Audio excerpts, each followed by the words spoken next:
इस आदमी के पास एक खास ताकत थी। वो जिस भी चीज को छूता उसका शरीर उसी चीज में बदल जाता था। लेकिन तभी बहुत सारे सैनिक उसकी ओर बढ़े। उस आदमी ने एक लोहे की चेन पकड़ी और उसके हाथ धीरे धीरे सोने जैसे होने लगे। लेकिन इससे पहले कि वो हमला कर पाता, दूर से एक स्नाइपर ने उसे गोली मार दी और वो गिर पड़ा। जब उसे होश आया तो वो बुलेट प्रूफ शीशे के पीछे कैद था और उस शीशे को तोड़कर भागना लगभग नामुमकिन था। दो गार्ड आपस में बातें कर रहे थे। तभी उन्होंने देखा कि वो आदमी कहीं गायब हो गया है। वे जल्दी से कोट डालकर अंदर गए और जांच करने लगे, लेकिन वो गायब नहीं हुआ था। उसने खुद को शीशा बना लिया था और दीवार में मिल गया था, जिस कारण गार्ड्स उसे बिल्कुल भी देख नहीं पाए। इसी दौरान एक औरत ने वो डिब्बा खोला जिसमें पत्थर की एक पटियां रखी थी। वो आदमी तेजी से उसकी तरफ भागा और दोनों में लड़ाई शुरू हो गई। जैसे ही उस औरत ने पटियां उठाई, उसकी पूरी बांह सड़ने लगी। उस मौके का फायदा उठाकर आदमी भाग निकला। औरत की टीम उसे अस्पताल ले गई, लेकिन तब तक उसकी बांह पूरी तरह सुन्न हो चुकी थी। अगर उन्होंने उसे नहीं काटा तो उसकी जान चली जाएगी। मजबूरी में उसकी टीम ने उसकी बांह काट दी। फिर अचानक वो आदमी सड़क के बीचों बीच आ गया। उसने जमीन को छुआ और उसका शरीर पत्थर जैसा सख्त हो गया। सामने से आती कार पलट गई और वो धीरे धीरे उसकी ओर बढ़ा। उसने देखा कि एक कटी हुई बांह में वही पटियां थी। फिर उसने एक टायर को छूकर अपना हाथ रबड़ जैसा बना लिया और पटियां उठाई, लेकिन फिर भी उसका हाथ सड़ने लगा। लेकिन तभी एक वेट्रेस उससे टकरा गई और उसकी पूरी बॉडी सड़ गई। तभी एक एजेंट ने उस पर गोली चलाई, लेकिन उसने एक अंगूठी को छूकर अपने शरीर को धातु में बदल लिया और गोली को आसानी से रोक दिया। गुस्से में वो एजेंट पर टूट पड़ा। तभी किसी ने उसकी पीठ में एक पल्स डिवाइस चुभो दी, जिससे उसकी ताकत रुक गई और उसका शरीर काम करना बंद करने लगा।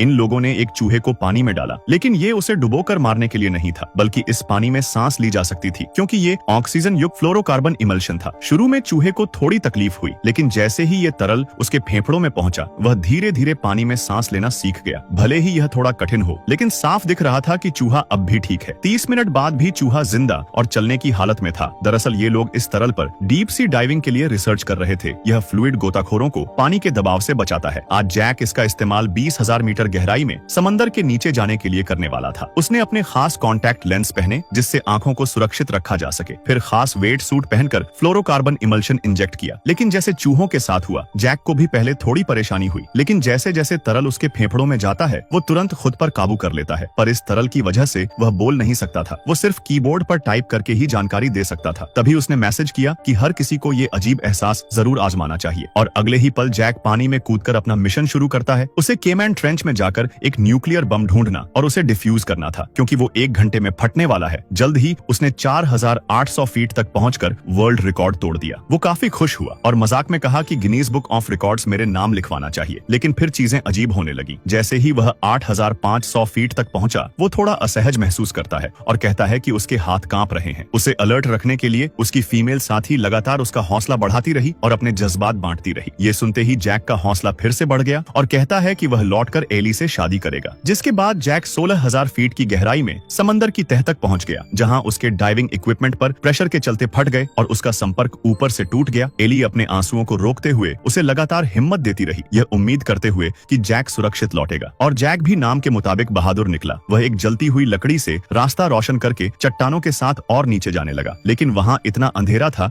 कि नीचे कुछ भी नहीं दिख रहा था। अब सबको लगने लगा कि अब जैक खत्म हो चुका है। तभी अचानक एक सिग्नल मिला और जैक ने कहा कि उसने रोशनी देखी है और यहाँ हर तरफ रोशनी है। सबने सोचा कि शायद ये उसका भ्रम है, क्योंकि समंदर की इतनी गहराई में रोशनी नहीं हो सकती, लेकिन असल में वहाँ रोशनी थी और अगले ही पल जैक हैरान रह गया।